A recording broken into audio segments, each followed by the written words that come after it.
మన రాయలసీమకి విపరీతమైన టూరిజం కెపాసిటీ ఉంది.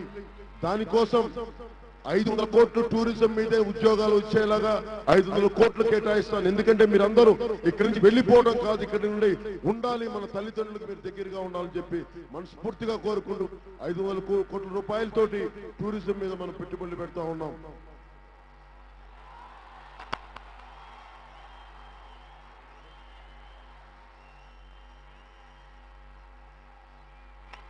Thank you.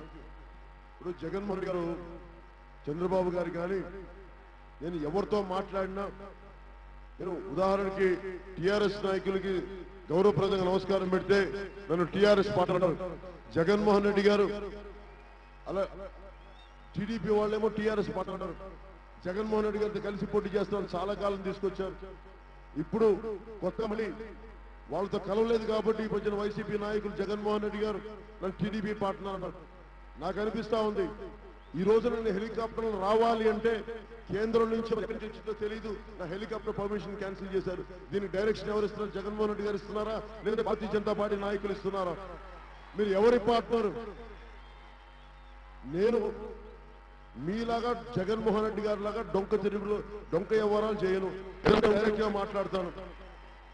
రాయలసీమ పద్ధతిలో ముఖం మీద ఆలోచించకుండా ముఖస్థుతి లేకుండా మాట్లాడగలను.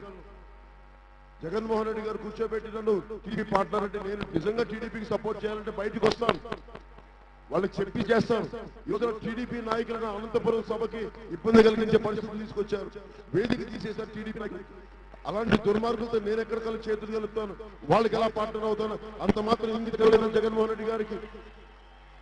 మీరెవరు పార్ట్నరు? అమిత్ షా పార్ట్నర్ మీరు. జగన్మోహన్ రెడ్డి గారు అమిత్ షా పార్ట్నర్, జగన్మోహన్ రెడ్డి గారు బీజేపీ పార్ట్నర్, జగన్మోహన్ గారు టీఆర్ఎస్ పార్ట్నర్. మీరంటే నా గురించి ప్రశ్నించేది, మీకు నన్ను నైతికంగా విమర్శించే హక్కు లేదు. మాట్లాడితే యాక్టర్ పార్ట్నర్ అంటారు.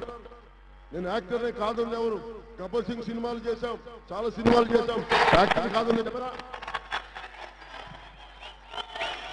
నేను యాక్టర్నే, సినిమాలు రాజకీయాలు రాకముందు యాక్టర్నే. మీరు రాజకీయాలు మీరు ఎక్కడున్నారు? 2 సంవత్సరాలు ఉన్నారు మీరు, మిమ్మల్ని ఏమన్నారు? నేను ఒకసారి మీరు ఆలోచించుకోండి. అలాగే నేషనల్ కాన్ఫరెన్స్ అధ్యక్షుడు ఫారూక్ అబ్దుల్లా గారు కూర్చోబెట్టి మీరు 1500 కోట్లు అప్పుడు చేశారు, ముఖ్యమంత్రిగా చేయమని కాంగ్రెస్ నాయకులతో మాట్లాడమని ఆయన అల్లా సాక్షిగా ప్రమాణం చేశారు. మరి ఏ దేవుడు సాక్షిగా అలా మాట్లాడలేదని మీరు ఎందుకు మాట్లాడలేదు? మాట్లాడండి. మీరు ఒక మాట మాట్లాడే మీరు ప్రత్యేకించి నేను వివరణ ఇస్తున్నాను పబ్లిక్ గా. అలాగా ఒక జాతీయ స్థాయి నాయకుడు మీ మీద ఆరోపణలు చేస్తే మీరు ఎందుకు వివరణ ఇవ్వట్లేదు? అంటే అది నిజమనే ఒప్పుకోవాలి మీ అందరం. దయచేసి ఒకసారి ఆలోచించుకోండి.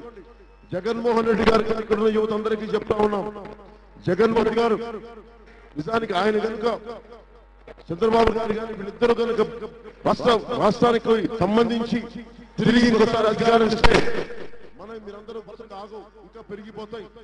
జనసేన రాగానే వలస బాధ్యత నేను తీసుకుంటాను, మీకు వచ్చి నిలబడతాను. పారిపోయే వ్యక్తి కాదు, ఎక్కడున్నా కానీ ఇక్కడి నుంచి బాండ్ సెంటర్ పెడతాను. కడపలో ఉంటాను, నేను కడపకి అండగా ఉంటాను. మీరందరికీ పులివెందుల స్థాయి రాజకీయాలు కాదు, రాయల వారి రాజకీయాలు మీకు చేసి చూపిస్తారు. రాయల వారి పనులు తీసుకొస్తాం.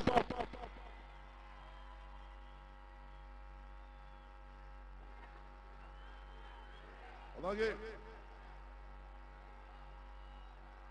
నేను రాజకీయాలు కొత్త వారిని పట్టుకొస్తా ఉన్నాను. కుటుంబాల పాలన తగ్గాలి. అందుకని శ్రీ శంకర్ శ్రీనివాస్ గారిని మన కడప నియోజకవర్గం